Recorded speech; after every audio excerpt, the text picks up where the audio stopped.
KNH news 24. Nevasa Budruk येथे वाळू stock प्रकरणी आमरण उपोषण. रामराज्य महाराष्ट्र राज्याचे ज्ञानेश्वर तोडमाल कारवाई न झाल्यास आक्रमक आंदोलन करण्याच्या तयारीत. नेवासा बुद्रुक तालुका नेवासा येथील 3 ठिकाणी वाळू पंचनामे करण्यात आले होते. यामधून 2 ठिकाणचा वाळूचा स्टॉक उचलण्यात आला असून अद्याप एका ठिकाणचा स्टॉक तसाच शिल्लक असल्याचा आरोप करण्यात आला आहे.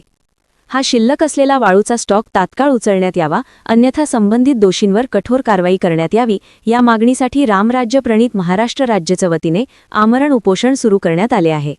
सदर आमरण उपोषण दिनांक 10 फेब्रुवारी 2026 रोजी सुरू करण्यात आले असून प्रशासनाने याकडे तातडीने लक्ष द्यावे अशी मागणी उपोषणकर्त्यांकडून करण्यात येत आहे. नियमबाह्य वाळू साठवण व वाहतुकीमुळे शासनाचे आर्थिक नुकसान होत असून पर्यावरणालाही मोठा फटका बसत असल्याचे उपोषणकर्त्यांचे म्हणणे आहे. जोपर्यंत उर्वरित वाळूचा स्टॉक उचलला जात नाही व दोषींवर कारवाई होत नाही तोपर्यंत आमरण उपोषण सुरूच राहील असा इशारा यावेळी देण्यात आला आहे. या घटनेमुळे नेवासा परिसरात चर्चेला उधाण आले असून प्रशासनाची पुढील भूमिका काय असणार याकडे सर्वांचे लक्ष लागले आहे.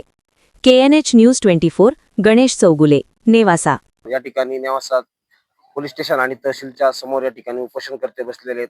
जे काही उपोषण चालू आहे ते आपण बघत आहात की रामराज्य ग्रुप महाराष्ट्र राज्य यांच्या वतीने हे उपोषण चालू आहेत.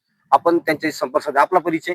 माझा परिचय ज्ञानेश्वर तोडमाल. मी रामराज्य महाराष्ट्र राज्याचा कोषाध्यक्ष आहे आणि आपली संस्था रजिस्ट्रेशन आहे.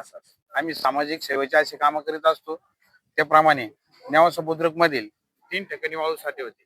ते 3 ठिकाणी वाळू साठेमधील माने मंडलाधिकारी आणि काही अशोक हे तलाठी साहेब आणि इथले तहसीलदार नाईक तहसीलदार बिरादार साहेब यांनी जे नेवासा बुद्रुक मधील जे 3 वाळू साठे होते त्याच्यातले 2 वाळू साठेचे पंचनामे करून ते पंचनामे उचलून म्हणजे ते वाळू उचलून त्यांच्यावर गुन्हे दाखल केलेले.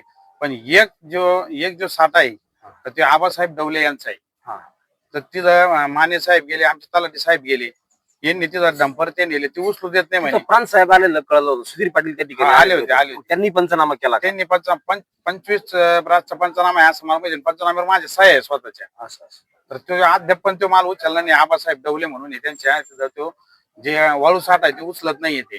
ते इतरांचा उचलला तो उचला. आणि आमचं असं म्हणणं तो घरकुलांना द्या. घरकुलांना गोरगरिबालाच घरकुल येत असं त्यांच्याकडे पैसे नसते. तुमच्या गावात घरकुल नेवासामध्ये काही लोकांना घरकुल आलेले असतील ना? भरपूर घरकुल आहे.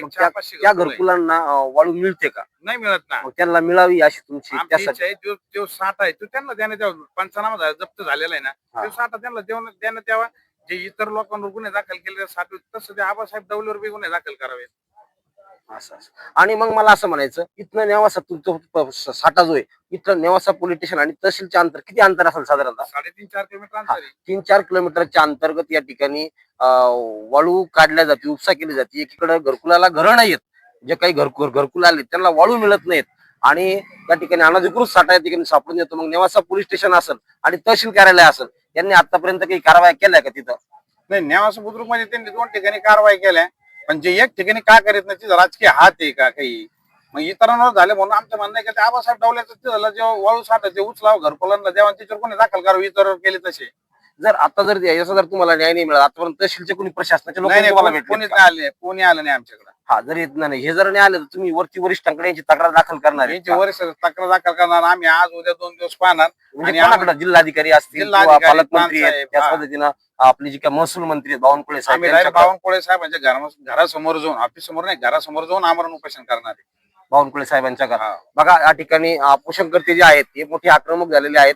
आपण उपोषणकर्ते दाखवा. उपोषणकर्त्याची संख्या एकदा आपण बघूया. या ठिकाणी मोठ्या प्रमाणात उपोषणकर्ते बसलेले आहेत आणि या ठिकाणी जे काही महसूल मंत्री बावनकुळे साहेब यांच्या जर न्याय मिळाला नाही तर हे बावनकुळे साहेबांच्या सगळे एक दिला ना तुम्ही उपोषण सगळे जाणार आहेत उपोषणाला. बावनकुळे साहेबांच्या घरासमोर सगळे जाणार. ओके, धन्यवाद.